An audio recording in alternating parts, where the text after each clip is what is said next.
মার্কিন president Donald Trump সম্প্রতি আমেরিকায় নতুন করে পরমাণু অস্ত্র পরীক্ষার নির্দেশ দিয়েছেন। তার এই সিদ্ধান্তের কারণ ব্যাখ্যা করে তিনি বলেন, পাকিস্তান, চীন, রাশিয়া, উত্তর কোরিয়া এই চার দেশ পরমাণু অস্ত্র পরীক্ষা করছে।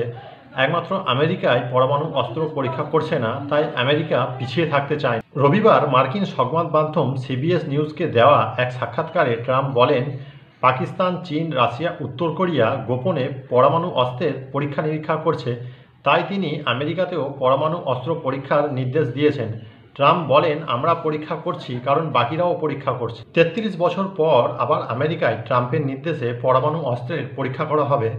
একমাত্র পাকিস্তান বাদে বাকি তিন দেশ আমেরিকার বাণিজ্যিক এবং সামরিক দিক থেকে প্রতিদ্বন্দ্বী, কাজেই ট্রাম্পের পরমাণু সংক্রান্ত দাবি নিয়ে যথেষ্ট শোরগোল শুরু হয়েছে। যদিও ট্রাম্পের এই দাবি চীন খারিজ করে দিয়েছে। চীনের বিদেশ মন্ত্রকের তরফ থেকে জানানো হয়েছে, চীন একটি দায়িত্বশীল পরমাণু শক্তিধর দেশ।